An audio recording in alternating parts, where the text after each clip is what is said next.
Good morning, you guys, it's Karen. I thought I would come and give you an update on my migraines because it's been a few months since I spoke to you about it, and I have since had more Botox. I've since spoken to the GP and got some pain relief, and I also yesterday had a telephone appointment with my neurologist, so I've got some kind of more information and a bit more of a plan. So I went along to the second Botox session, and the nurses had a look at my diary and asked me if I thought it was working, and I was like, no, and the diary reflects that. Definitely didn't seem to be working. I had told them that there was about a week where I thought it was working, and I think that was the last time I did a video. I had had maybe 3 days in a row of no migraines, and that's just unheard of for me. But then it just kind of all went to pot again. So I told her that, and I thought she was going to be putting more into my neck and shoulders, but she didn't. She said that for the second time they'd just put the same dose in, but that the third time, if I wanted more in my neck, if I felt that that would help them, that's when they would do it. I find the case to be with a lot of consultants that, or even the GP, they'll say things, but you can't hold them to that, you know, because I was told by the nurses that when you have your second lot, you'd get a higher dose. But then when it came to that, it seemed to change. And I found that happening with consultants and GPs. It's almost like they're saying it, but they were meaning to be vague. And it's like, well, I didn't actually mean the second time, I meant the third time, you know. But I find that really frustrating. Anyway, it is what it is. So I had that, the Botox on, when did I have it? I had it on the 30th of March, so it's about 6 weeks ago. And the appointment yesterday with the neurologist was to discuss whether or not I wanted to continue on it, or if I was happy to continue on it. So when I had been to the second appointment for the Botox, the nurse has said that she would always recommend you go to at least 3 sessions, because there has been a lot of people that have found a real benefit after 3 sessions. I didn't really understand that, because I feel like Botox is something that takes a couple of weeks to kick in, and then as soon as it's kind of kicked in, it starts wearing off. So there should be a kind of middle period where it's at its highest. I'm not sure how the cumulative effect would work, other than it's constantly telling muscles to relax, and it might help in that way, or maybe it's constantly telling the nerves to stop firing as quickly, I don't know. But anyway, this was confirmed when I spoke to the neurologist yesterday. He said that he would like me to continue with the Botox, even though I still don't think it's worked. So six weeks ago I had it, and I've still been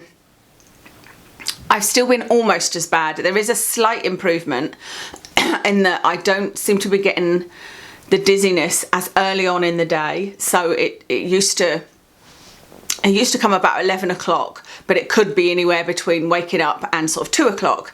Whereas at the moment, it seems to be holding off until the afternoon. So there's a slight improvement in that respect. And there has been more moderate days than severe. But to me, that's not really life-changing, because moderate, when I tick moderate, what I mean by that is that it was still painful enough to affect my day, and I was dragging myself through the day, but that I didn't actually lie down, and I didn't need to take a tramadol, you know. Whereas the severe is, it was so bad that I couldn't function.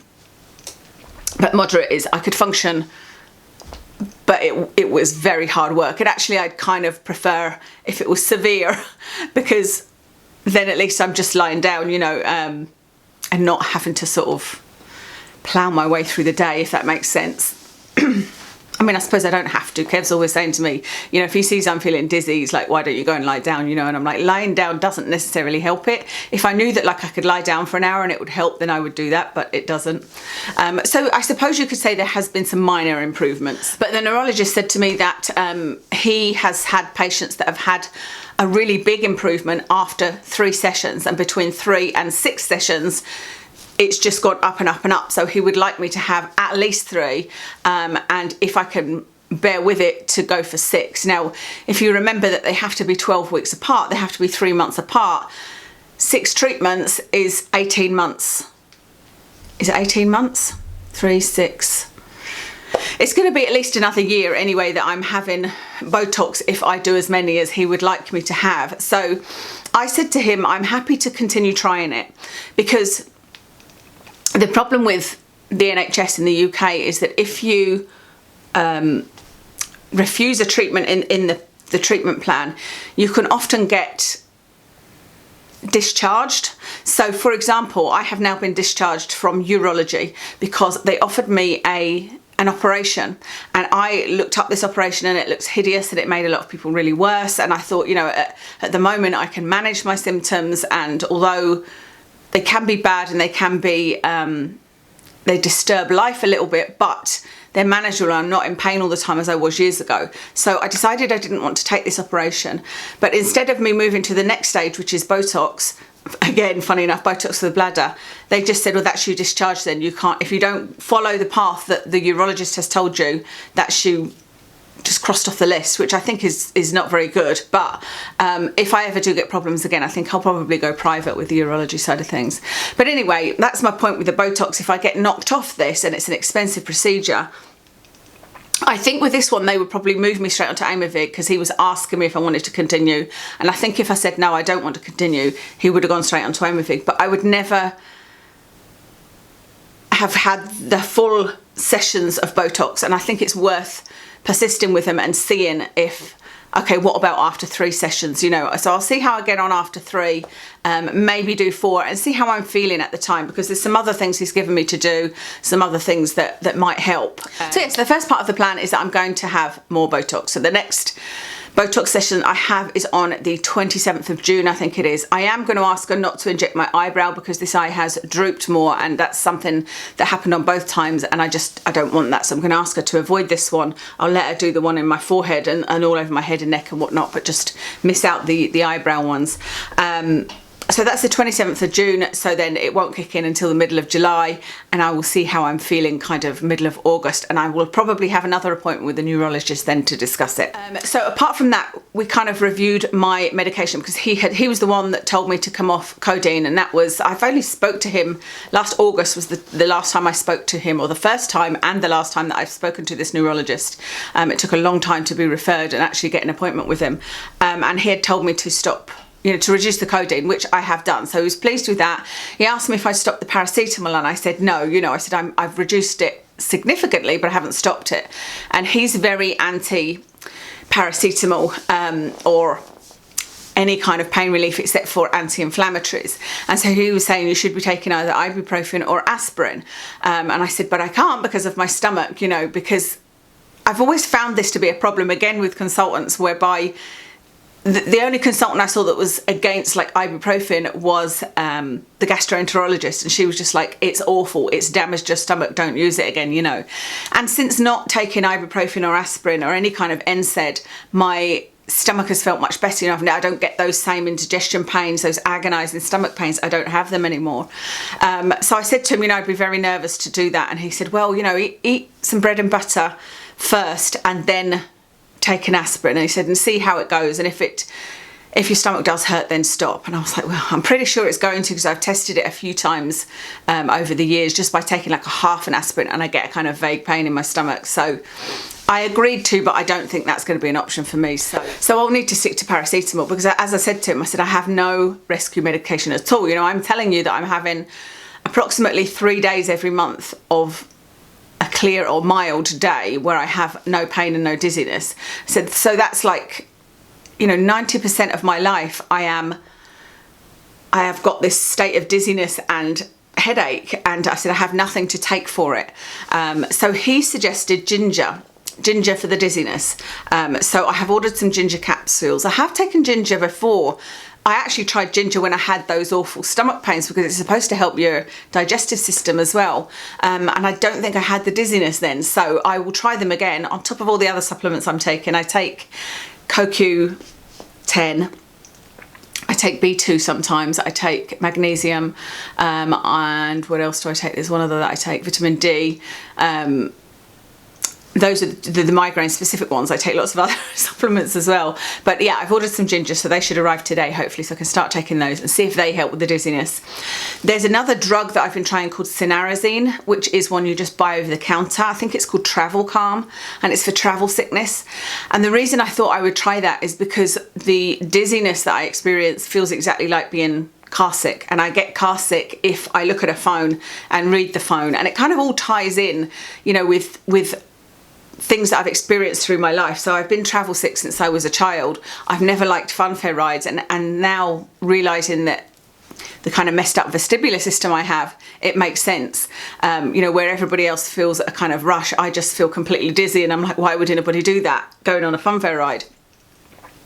But also watching TV, you know, if there's waves or if there's things moving fast on the screen or somebody looking over a building, I can't watch it. It makes me very, very dizzy. And like I said, in the car, I learned that I'm mostly okay if we're on big main roads and I don't look at my phone or I don't read anything. It's the problem for me is if I get out my phone and have a look at something, I mean, it's literally almost instant, like within seconds, if I look at my phone, my head starts swimming, you know. And also if we go on country roads, even if I'm not looking at my phone, because when we've gone on holiday, there's been a few trips where it's just been country roads and it's, yeah, no fun. So I've been taking this Cinnarizine to see if that helps, and it has actually helped a little bit with the dizziness. So I was asking the neurologist about that and could I take that sort of permanently, but he said no, it is something it's not something that's dangerous at all, and he said you can take it no problem, but you should only take it for 5 days. So I don't know then.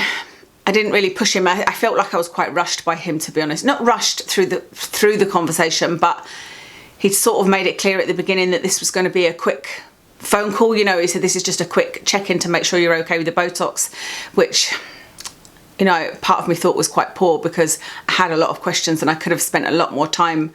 I would like to have spent a lot more time asking, and I would like to have had some kind of acknowledgement from him that, you know, you're giving me a plan that is at least a year long where I have nothing, where I'm still feeling rubbish 90% of the time unless the Botox works, you know. But anyway, so I don't know how long you'd have to wait between the Cinnarizine, but he said to speak to my GP about that if I'm interested. So I could speak to the GP and say, can I get this Cinnarizine and how can I take it? And he suggested the ginger. So that should help with the dizziness. The other thing he talked about was, I'll just check my list.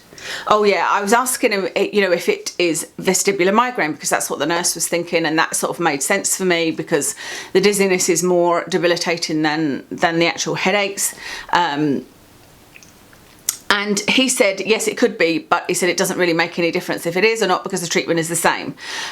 So that doesn't marry up with what I've read, but all I can do is rely on the professional that I've been assigned, if you know what I mean. So he said, you know, whether it's he said it does sound vestibular, but we would still try Botox. That has worked for some people with vestibular migraines. We would still try the next one, which is Aimovig, you know, so it doesn't really matter what it is. And I thought, well, yeah, it kind of does help to be diagnosed with something because you can then, you know, join the specific groups. You can do your research into it. And I know this from having Ehlers-Danlos loss. It was much easier once I was diagnosed. From even having migraines, it was much easier when I could say, I have a migraine. That's what my problem is. That's why I'm unable to function, you know, rather than just, oh, I just don't feel well and I don't really know what's wrong with me. And I've got a headache. And the same with Watson, knowing that he's got, my dog, you know, knowing that he's got inflammatory bowel disease, I was able to research it and get him a solution, you know. So again, that's something I don't necessarily agree with. I think that getting a diagnosis is important. But like I said, I have to, this is cards I've been dealt, this is the person I've been given. It's not like you can say, right, I don't like this guy, give me somebody else.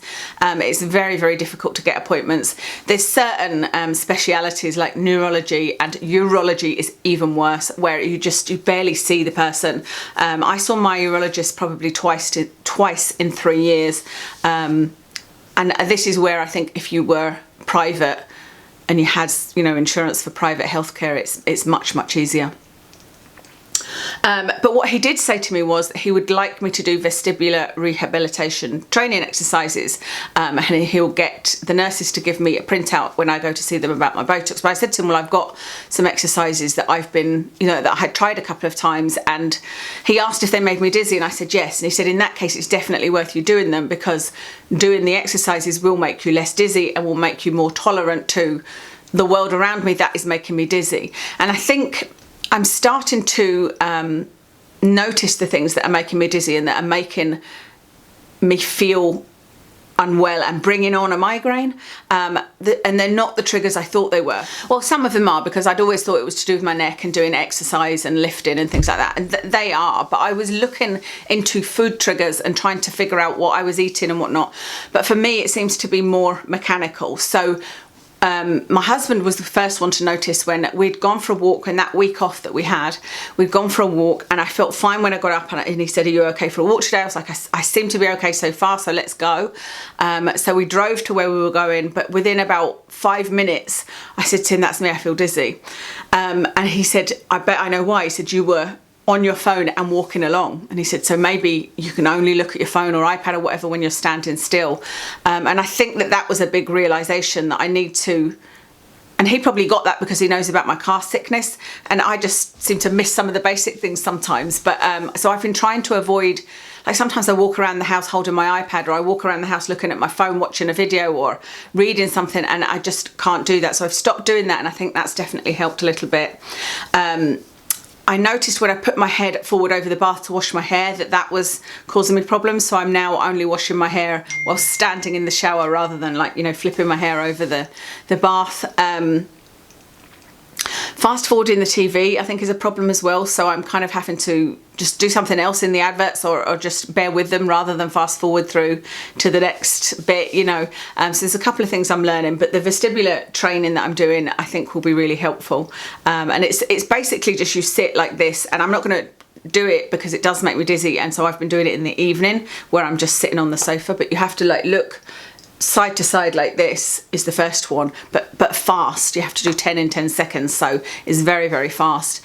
And then you wait 10 seconds, do another 10, and then wait, and then note down how dizzy you are, and that makes me really dizzy. Another one is kind of putting your head up and down. Even doing that just once makes me kind of dizzy, and it shouldn't do, you know. So these exercises should get your brain used to it and redistribute crystals in your ears and whatnot. So I think that's everything.